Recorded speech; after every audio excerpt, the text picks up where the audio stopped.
7 சபைகள் காணுங்க.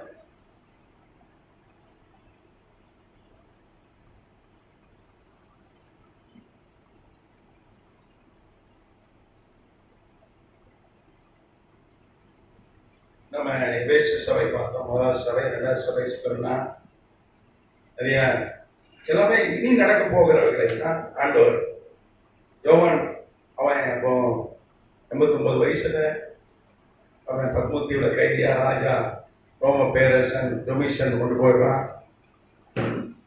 89 வயசுக்கு பிறகு, அதாவது 95 கிபி 95 ஏடிங்க, அதுக்கு பிற்பாடு நடைபெற இருக்கிற காரியங்களை தான் தீர்க்க தரிசனமா கர்த்தர் யோவானுக்கு வெளிப்படுத்த அதை யோவான் நமக்கு எழுதி கொடுத்திருக்கிறார். கர்த்தநாமத்துக்கு ஸ்தோத்திரம். அப்போ கர்த்தர் இந்த பூமியில இருக்கிற இந்த புதிய ஏற்பாட்டு சபை 7 காலமா பிரித்து நமக்கு ஒரு காலத்துல என்னென்ன நடக்கும், ஒரு சபை எப்படி இருக்கும் அப்படின்னு சொல்லி நமக்கு காண்பித்து கொடுத்திருக்கிறார். அப்போ நம்ம இதை கற்றுக்கொள்ள வேண்டியது அவசியமா இருக்கு. அதுவும் வரலாற்று பின்னணியெல்லாம் நம்ம கற்றுக்கொள்ளும் போது நமக்கு புரியுது. இதெல்லாம் புரியாது, வெளிப்படுத்தும் விசேஷம் புரியவே புரியாது, ஏன்னா அடையாளபூர்வமா இருக்கு. ஆனாலும் ஒரு வியாக்கியானம் சொல்றாங்க. ஆனால் வரலாறை நன்கு அறிந்து அந்த சுற்று பின்னணியெல்லாம் தெரிந்து எந்தெந்த வருஷம் என்ன நடந்தது, இப்போ ரொம்ப வரலாறுலாம் தெரிஞ்சாதான் நமக்கு வெளிப்படுத்துகிற விசேஷம் புரியும். கர்த்தநாமத்துக்கு ஸ்தோத்திரம். பைபிள் எல்லாத்துக்கும் விட இருக்கு. நீங்க வெளியே போய் தேடணும்னு அவசியமே இல்லை. நம்ம பைபிளும் படிக்க மாட்டேங்க, வெளியில இருக்கிற தகவலையும் தெரிஞ்சுக்க மாட்டேங்கிறான். அந்த வெள்ளைக்கார பயில போடுறானுங்க பாருங்க, யூடியூப்ல வாயில வந்ததெல்லாம் போடுறான். நம்மள சொல்றான் வெள்ளையா இருக்க போய் சொல்ல மாட்டாங்க, வெள்ளைக்காரன் சொன்னா கரெக்டா இருக்கன்றான்.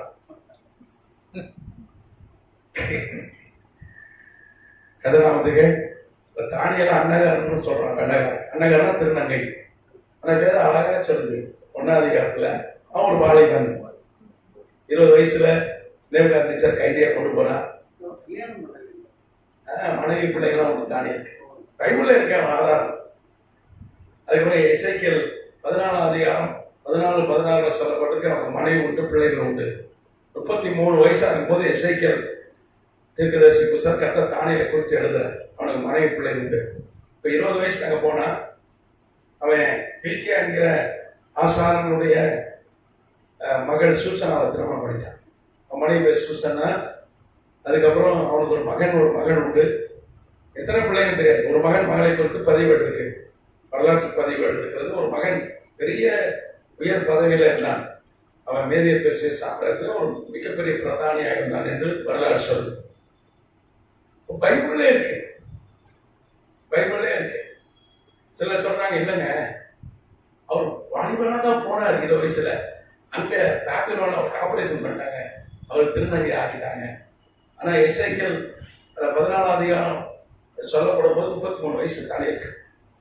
அப்ப இந்த வரலாறு, இந்த காலங்கள், டைம், என்னென்ன வருஷம் எல்லாம் தெரியும் போது நமக்கு ரொம்ப பைபிள் படிச்சிருந்தது. அது வரைக்கும் சரியா நமக்கு புரிய மாட்டோம். இதெல்லாம் நம்ம கற்றுக்கொள்வது ரொம்ப அவசியமா இருக்கு. அல்லேலூயா. நேற்று நான் ஒரு ஊழியர் கூடியில பேசுவதுக்கு போயிருந்தேன், குறுக்குப்பேட்டை வட சென்னையில. அங்கே ஒரு பைபிள் காலேஜுடைய ப்ரொஃபஸர் ஒரு மரணாதால இப்போ டீச் பண்றார். நல்ல டீச்சர், நிறைய பெரிய பெரிய சபையெல்லாம் பேசுவார். அவர் வந்திருந்தார். அவருக்கே அது நாம் கற்றுக் கொடுக்கிறது புதுமையா இருக்குன்னு சொன்னார். கர்த்தர் நாம சொன்னேன். அல்லேலூயா. இந்த மாதிரி நான் கேள்விப்படலங்க. ரொம்ப நேரம் உட்காந்து என்னோட பேசினேன், சாயங்காலம் வரைக்கும் பேசுறேன், நிறைய காரியங்கள் அவரோட பேசுறேன். கர்த்தர் நாமத்துக்கு சொல்ற பெரிய பெரிய சபைகளை போய் பேசுறவர். இன்னைக்கு பைபிள் மாரநாதாவை தான் டீச்சர். தெரியுமையா? புக்கெல்லாம் எழுதிருக்கேன். அப்படியா? கரெக்டா சொல்லிட்டேன். புக்கெல்லாம் போட்டுருக்காரு, புக்கெல்லாம் கொடுத்தாரு. கர்த்தர் நல்லவர். அல்லேலூயா. அவர் நாம் பாக்கியம் பெற்றவர்கள். அவ்வளவு பெரிய பைபிள் டீச்சர், ஐயாக்க டீச்சர் அந்த காலத்தில் அவருக்கே தெரியல. அவர் கேட்டார், எப்படிங்க அப்படி நல்லபா இப்படிதான் அப்படின்ற போது அவரை ஏற்றுக்கொண்டார். கர்த்தர் நாமத்துக்கு சோதரம் ஏற்றுக்கொள்ளும் கற்றுக்கொள்கிற மனிதன். அப்போ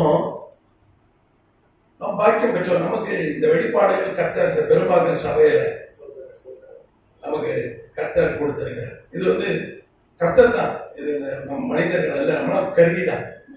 எப்படியாவது உங்களுக்கு கொண்டு வந்து இந்த வெளிப்பாடை சேர்க்கணும் முடிவு பண்ணார். சொன்னப்பன் 5000 நாளும் நேசகுமார் இல்லைன்னா உங்களுக்கு வந்துடும். யாராவது கொண்டு வந்து சேர்த்துருப்பாரு. ஆனால் நாங்கள் தலையை ஆட்டி ஆண்டவருக்கு ஒப்பு கொடுத்து வந்ததுனால எங்களை கொண்டு உங்ககிட்ட சேர்த்துருக்கேன்.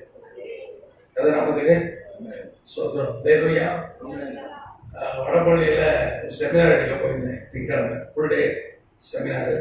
அங்கே ஒரு பாஸ்டர் இருக்காரு. அவர் சொன்னார், ஐயா அப்போஸ்தலர் ஒன்று பெரும்பாலுக்குல உன் பேரை பார்த்தேன், சொன்னப்போ ஐயா போட்டது பைபிளில் நடக்காயான்னு கேட்டார். எப்படி நான் அந்த வழியாக போனேன், பார்த்தேன், எங்கள் சொந்தக்கார வீட்டுக்கு வந்தேன் அப்படின்னாங்க. கர்த்தர் நல்லவர். அல்லேலூயா. நம்ம ஸ்மிர்னா சபை காலம் குறித்து பார்த்தோம். இது வரைக்கும் நீங்க கேள்விப்பட்டிராத நிறைய புதிய காரியங்களை கர்த்தர் நமக்கு கற்றுக் கொடுத்தாங்க. அல்லேலூயா. விசுவாசிக்கிறவர்களே சொல்லுங்க அல்லேலூயா. இன்னைக்கு 3வது சபை காலத்தை குறித்து நாம் பார்க்க போகிறோம். 12ஆம் வசனம், வெளிப்படுத்தின விசேஷம் 2வது அதிகாரம்.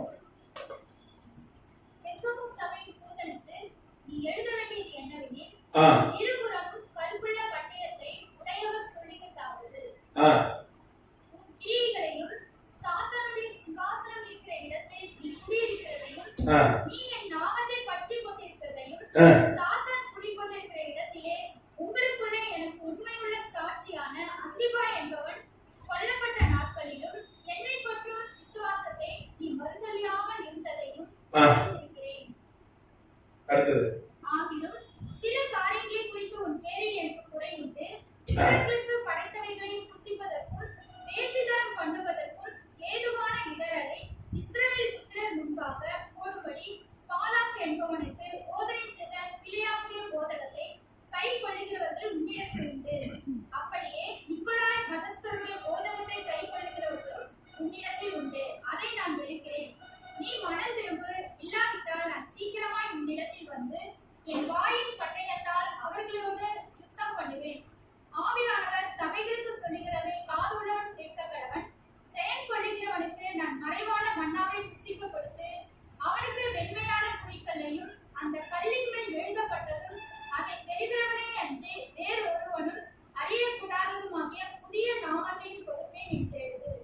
போதும். இங்க பெருகம சபைக்கு ஆண்டவர் பெருகம சபை தூதனுக்கு எழுத சொல்றார். பெருகம சபை தூதனா பெருகம சபை ஊழியர்களுக்கு தலைவருக்கு எழுத சொல்றாரு. தேவதூதனால ஏற்கனவே பார்த்தோம். தூதன் என்பது ஊழியரை குறிக்கிறது என்று பார்த்தோம். நீங்க பாத்தீங்கன்னா பெருகம சபை காலம் என்பது 314 முதல் 538 வரை.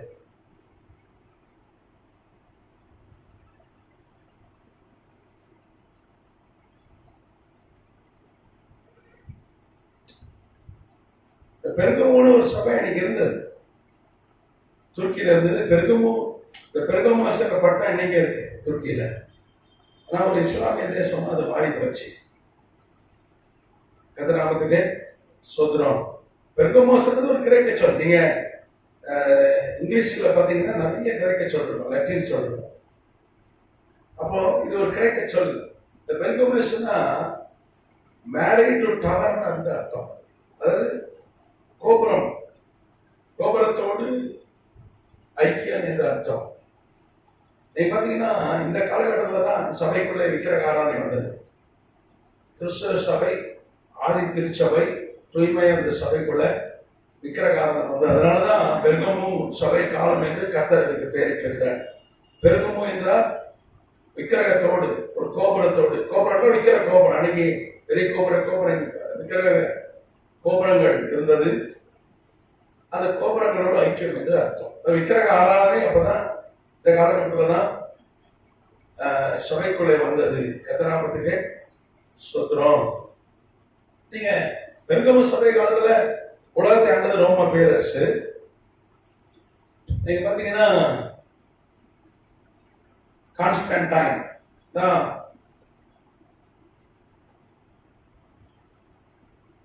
கான்ஸ்டன்டைன் என்கிற பேரரசர் முதல்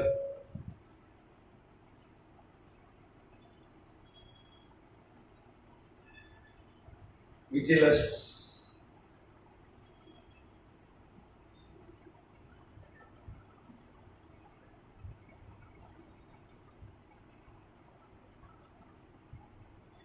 என்கிற பேரரசன். அந்த விஜிலஸ் பார்த்தீங்கன்னா கான்ஸ்டன்டைன் பேரரசன், ரோம பேரரசர்.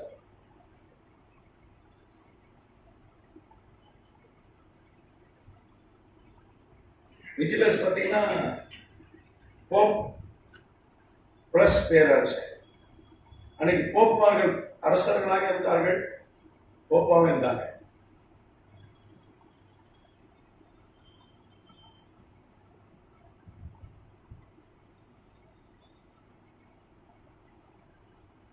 பாப்பசி ஸ்டேட்டாக மாறி போனது.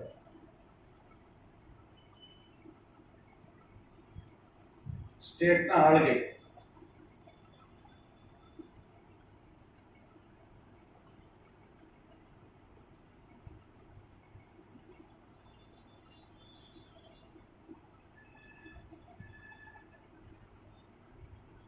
இந்த காலகட்டத்தில் பார்த்தீங்கன்னா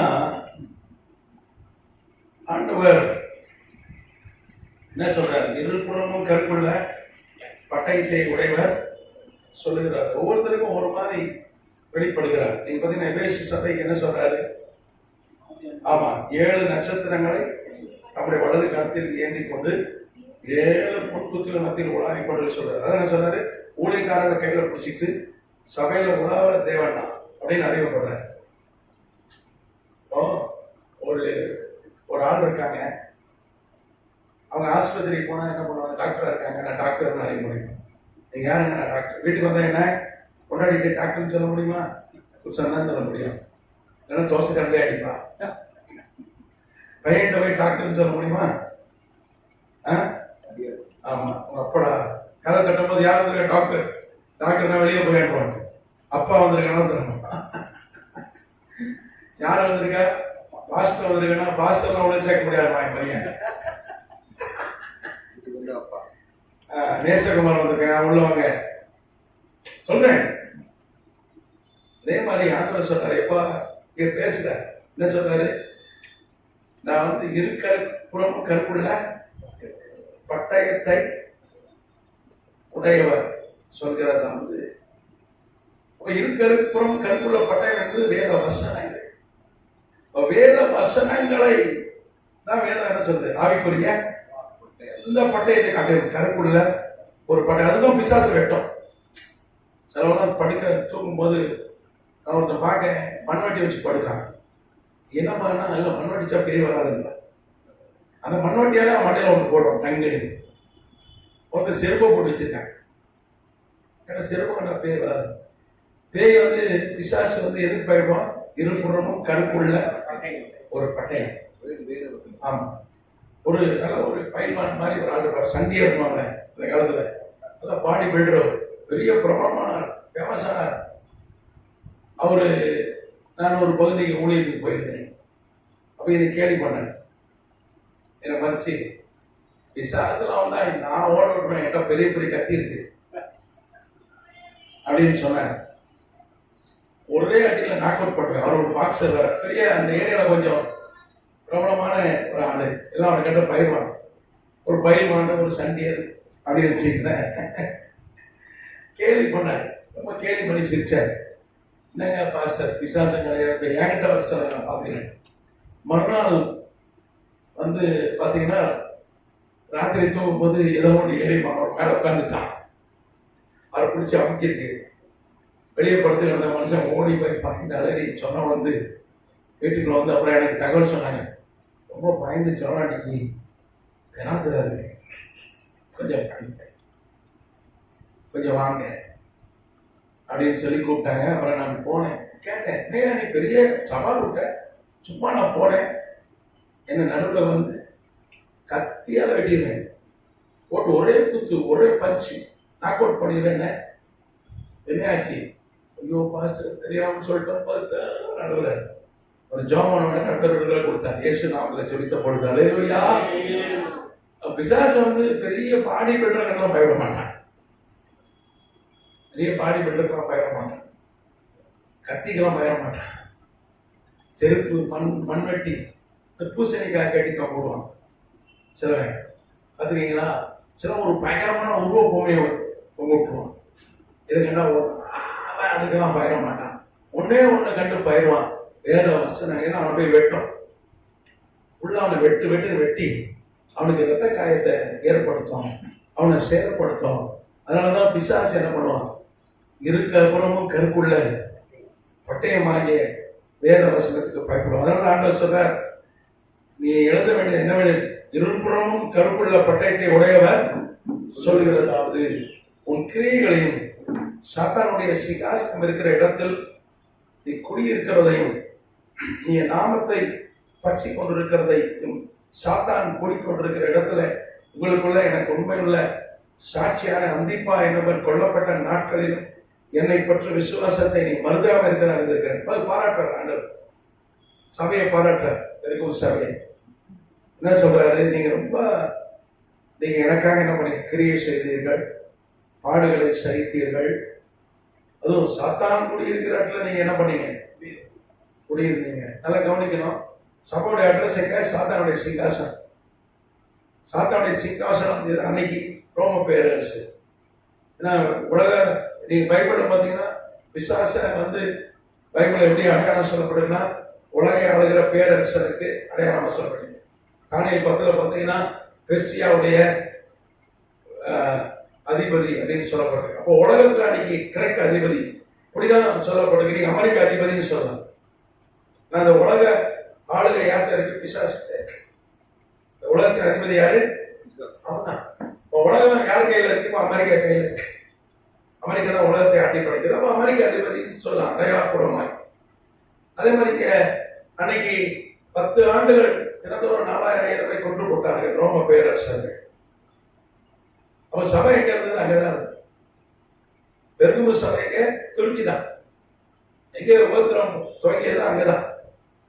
அதெல்லாம் வந்துட்டு சோத்திரம். அதனாலதான் சபையோட அட்ரஸ் என்னன்னா, ஆண்டவர் இங்க சொல்றாரு, கிரியா இருக்கிறேன், சாத்தானுடைய சிங்காசனம் இருக்கிற இடத்துல நீ குடியிருக்கிற. சர்ச் எங்க இருக்கு,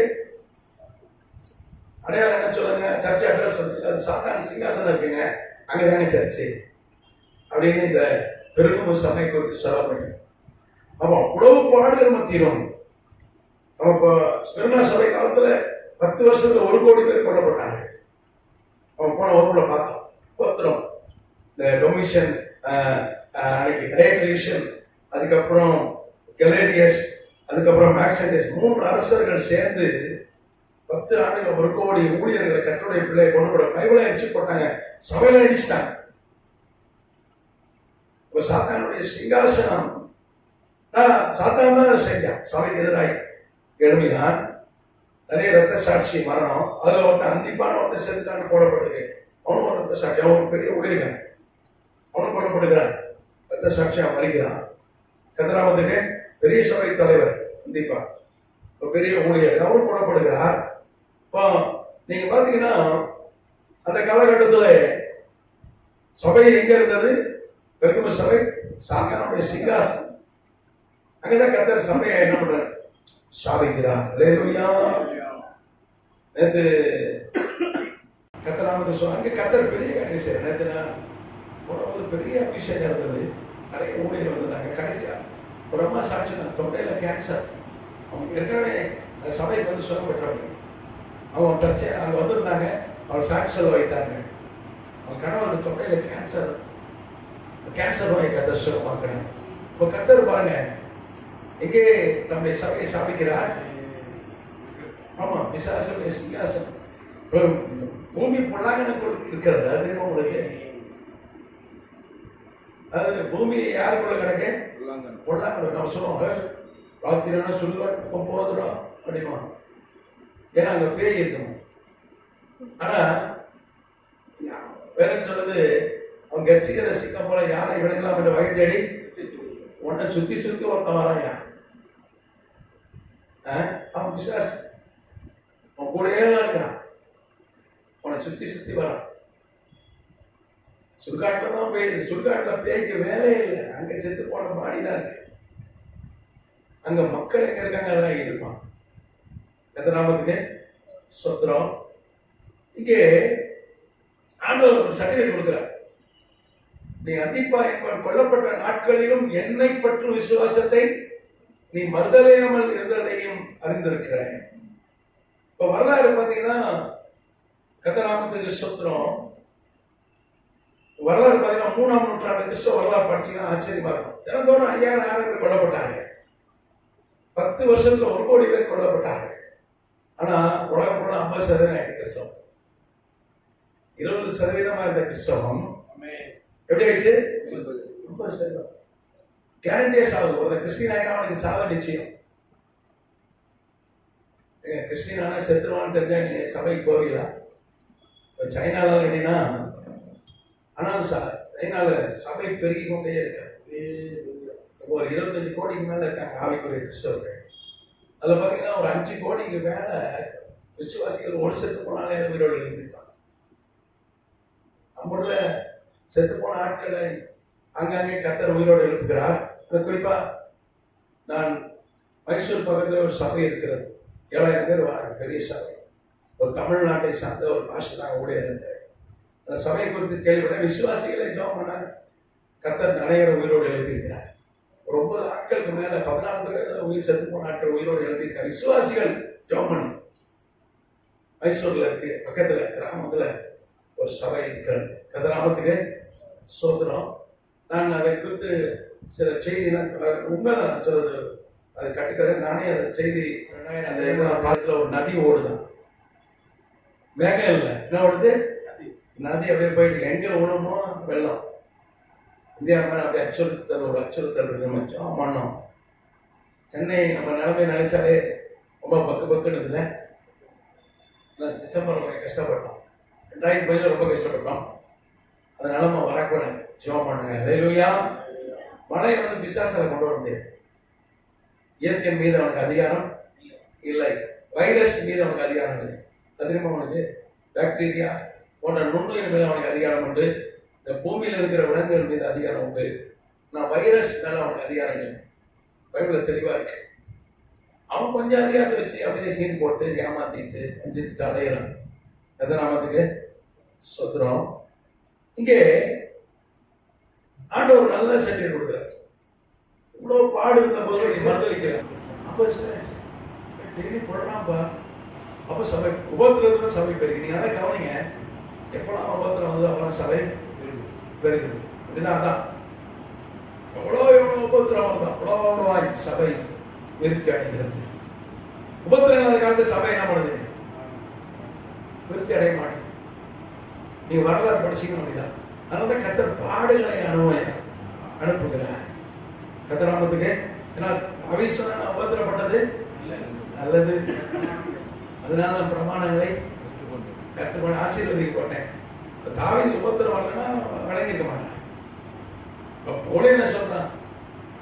நான் வந்து வாழ்ந்திருக்கவும் போதிக்கப்பட்டேன், தாழ்ந்திருக்கவும் போதிக்கப்பட்டேன். கர்த்தர் அப்படிதான் நடத்துறேன். உபத்திரம் எதுக்குன்னா நம்மளை ஆசீர்வதிக்கிறான். உபத்திரம் உண்டு. நிற்க நான் நல்லா ஜெபம் பண்ணுறேன், உண்மையாக இருக்கேன், எனக்கே அப்போ வரும். உண்மையாக இருக்கிறாங்க பாடு வரும். கர்த்தருக்கு அன்பு கோருகிறவர்களுக்கு பாடு உண்டு. ஏதோ ஒன்று வரும். தாவீதுலாம் பார்த்தீங்கன்னா அவன் 16 வயசுல அபிஷேகம், ஆடு மேய்ச்சிட்டு இருந்தான், படிக்காதவன். அவனுக்கு கர்த்தர் அபிஷேகம் பண்றாரு. உடனே கோலியாத்தை ஜெயிக்கிறான். கோலியாத்தை எப்படி ஜெயிக்கிறான்? கல்லால் அடிச்சு ஜெயிக்கிறான். இது வரைக்கும் உலக வரலாறுல ஒரு காம்பேக்ட் என்று சொல்லுவாங்க. அதாவது போரில் நாங்கள் ஒரு ஆள் வரோம், நீங்கள் ஒரு ஆள் வாங்க, சண்டை போடலாம். எதுக்கு எல்லாரும் சண்டை போடணும்? அந்த காலத்தில் அது ஒரு நடைமுறை, ஒரு முறை இருந்தது. ஆமாம், ஒத்தைக்கு ஒத்தை, கொண்டி வரியான்ற முறை அன்னைக்கு இருந்தது. அது டூயர் காம்பேக்ட் அப்படின்னுவாங்க. அது ஒரு முறை, நடைமுறை. அன்னைக்கு இவன் 10 அடி உயரம், இவன் சின்ன பையன் 16 வயசு பையன்.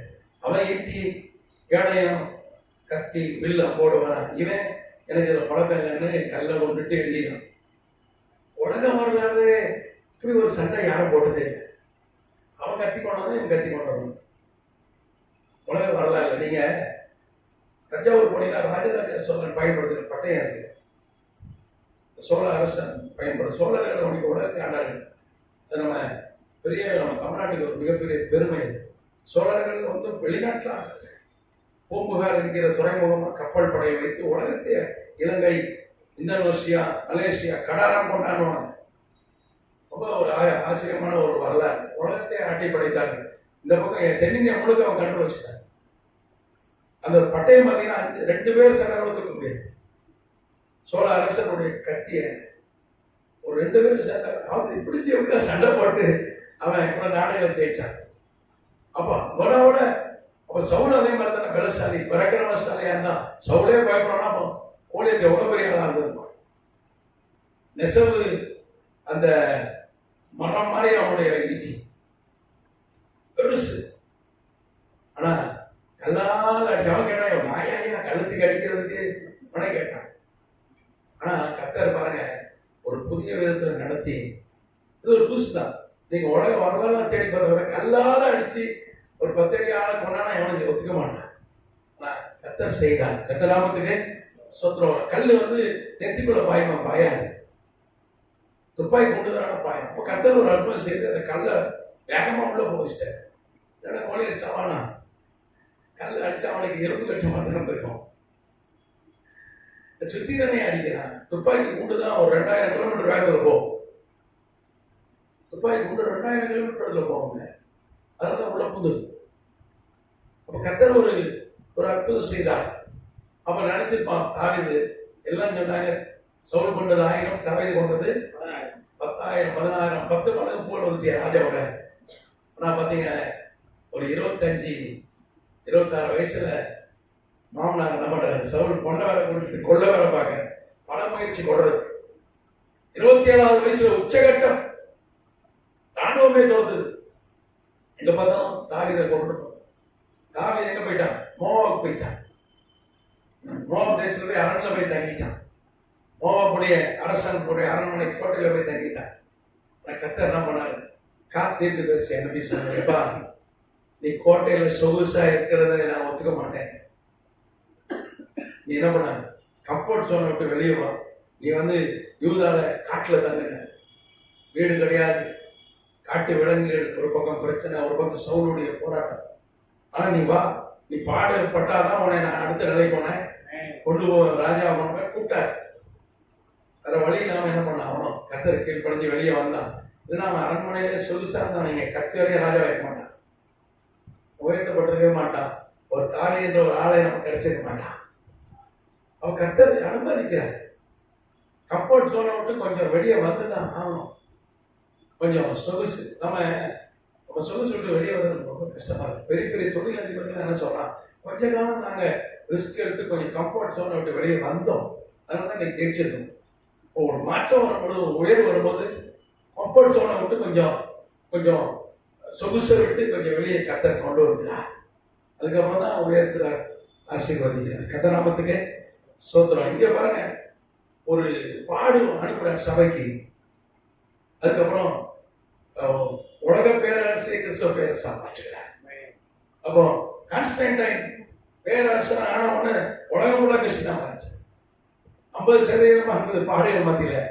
அவன் வந்த உடனே அவன் சொல்லிட்டா, நான் கிறிஸ்தவன், அதனால என் சாப்பிட்றேன் கிறிஸ்தவ சாப்பிட்றேன், என் சாப்பிட்ற விக்கிர ஆராதனை ஏற்படான்ட்டான். அத்தனை விக்கிர கூடத்தையும் முடிச்சான். அத்தனை விக்கிர பண்டிகைலாம் முடிச்சு போட்டான், எல்லாத்தையும் ஒழிச்சிட்டான். அவன் பார்த்தீங்கன்னா வரலாறு சொல்லுது, அவன் என்ன பண்ணான், நிறைய பைபிள் அவனை உருவாக்க, நிறைய பைபிளை முயற்சிட்டாங்க. பெருகமு சபை காலத்துல தான் வரலாற்று ஆசிரியர் சாக்ரட்டிஸ் நமக்கு தெரிஞ்ச ஒரு பிலாசபர், அவர் அல்ல, ஒரு ரோம வரலாற்று ஆசிரியர் எழுதுறார். கான்ஸ்டன்டைன் என்ன பண்றான், அவன் தான் நிறைய பைபிளை நிறைய வேத பண்டிதர்களை வர வச்சு அவன் நிறைய அந்த தோல் சொல்ற நிறைய பைபிள், அதுக்கப்புறம் அந்த பேப்பர்லாம் அரைச்சி, பேப்பரிங்கிற ஒரு செடி அரைச்சி நிறைய பைபிளை அவன் உருவாக்கினான்னு சொல்லி வரலாறு சொல்லுது. கர்த்தர் நாமத்துக்கு ஸ்தோத்திரம். நீங்க பார்த்தீங்கன்னா அதுல 340 அலெக்சாண்ட்ரியன் ஸ்கிரைப், அதாவது 340 வேத பண்டிதர்களை வச்சு நிறைய பைபிள் எழுதுறது. 340 பேரை ஃபுல் டைமாக போட்டேன். நீங்கள் டெய்லி உட்காந்து பைபிள் என்ன பண்ணணும், ஏற்கனவே பைபிள் இருக்கு, அது காப்பி எடுக்கணும். பைபிள் கர்த்தருடைய வார்த்தை. இப்போ 340 பேரை இந்த காலகட்டத்தில் தான்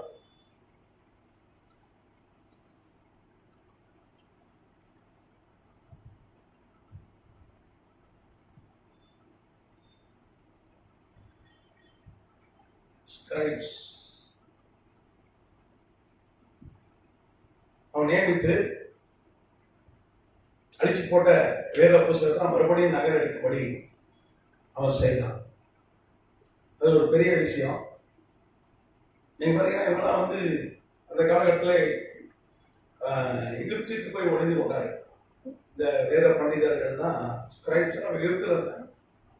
அவளை வர வச்சு அவன் இன்னைக்கு அந்த இதெல்லாம் இன்னைக்கு இருக்கு. கோடெக்ஸ் வேட்டிகனஸ், கோடெக்ஸ் சினைடிகஸ், இதெல்லாம் வந்து இன்னைக்கும் இருக்கு. அந்த அன்னைக்கு தோல் சுருள் எழுதுனாங்க பாருங்க, அதெல்லாம் இன்னைக்கு இருக்கு. கோடெக்ஸ்னா தோல், பேப்பரினா செடியை அரைச்சி எழுதுறது கோடெக்ஸ்.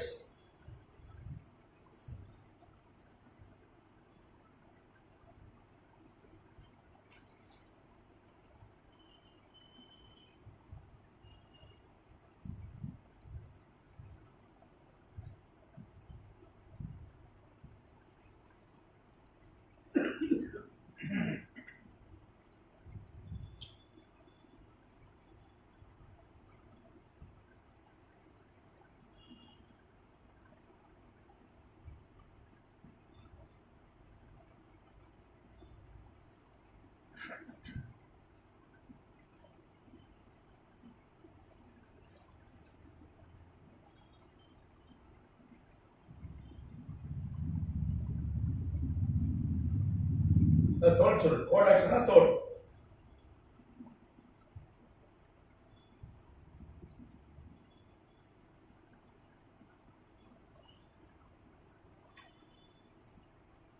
எங்க இருக்குன்னா வேட்டிக்கன் லைப்ரரியில் இருக்கு, இன்னைக்கும் இருக்கு.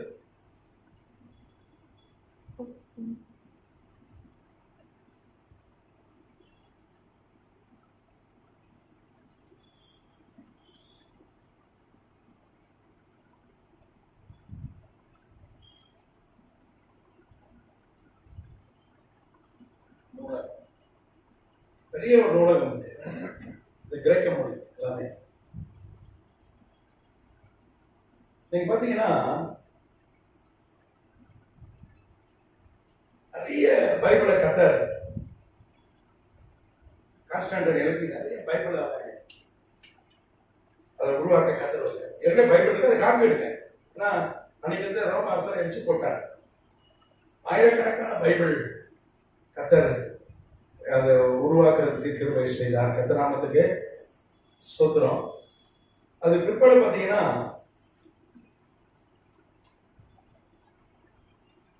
ஞாயிறுதோறும்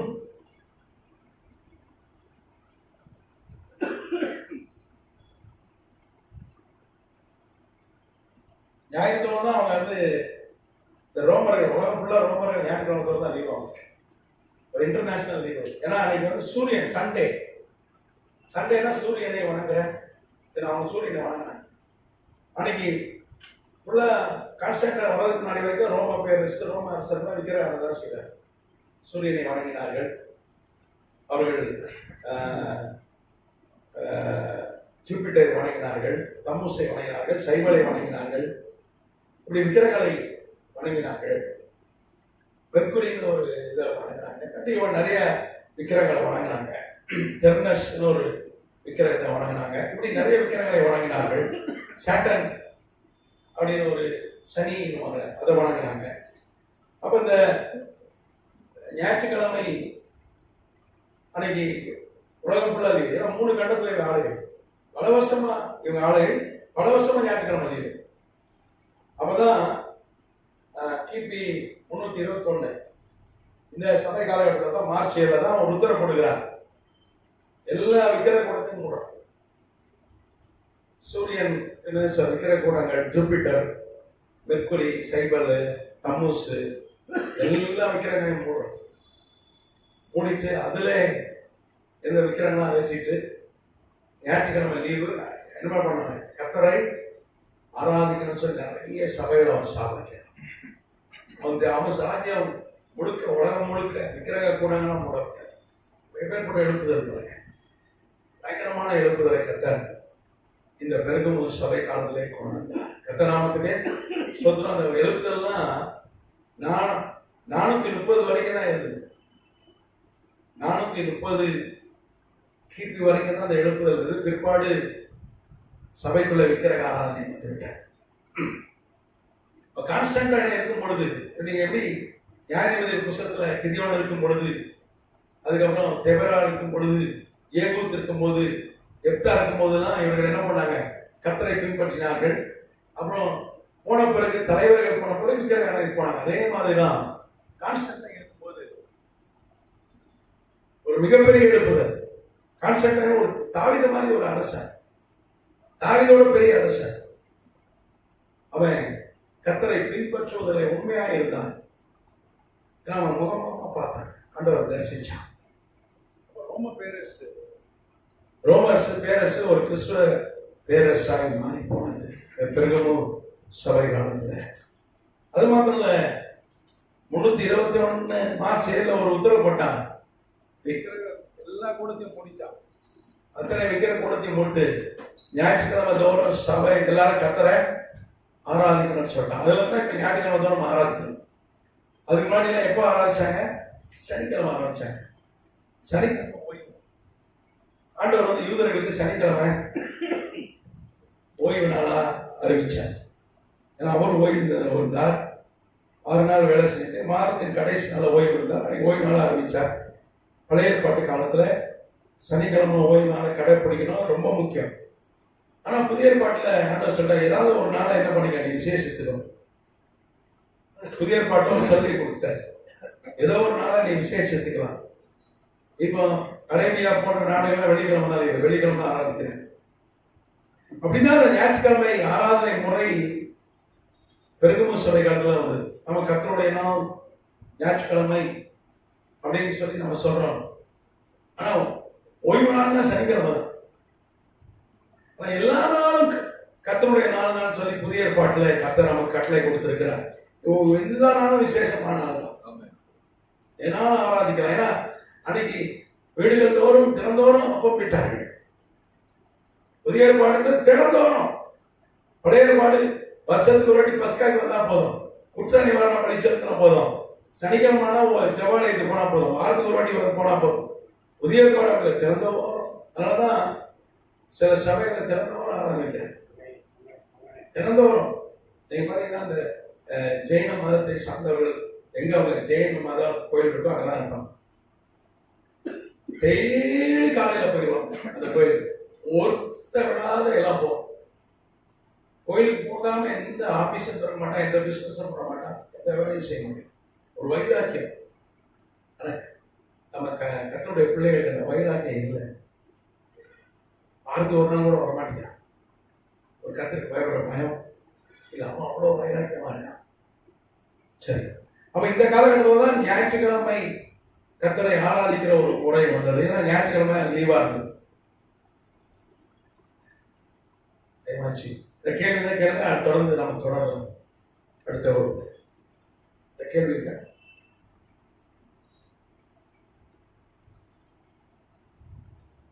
கர்த்தருடைய பிள்ளைகள் ஊழியரை இழந்து போனதான் கொடுத்தாங்க. அவங்க இழந்து போன வீடு, நிலம், பணம் எல்லாத்தையும் கொடுத்து தேவனுடைய ஊழியர்களெல்லாம் செனட்ல உறுப்பினராக சேர்த்தான். அவங்களுக்கு தான் பதவி கொடுத்தான். கிறிஸ்தவர்களாக பதவி விட்டு நீக்கிட்டான். கான்ஸ்டியூஷன் கிறிஸ்தவனுக்கு தான் மந்திரி பதவி, கிறிஸ்தவன் தான் செனட் பதவி, கிறிஸ்தவன் தான் ராணுவத்தில் இருக்கணும், அரசாங்கத்தில் பதவியில் இருக்கணும் போனதான். பெரிய ஒரு ஒரு மாற்றம் இவங்க காலத்துல தான் உண்டாச்சு. கர்த்தர் நாமத்துக்கு சொல்றோம். தொடர்ந்து அடுத்த வகுப்புல பார்க்கலாம்.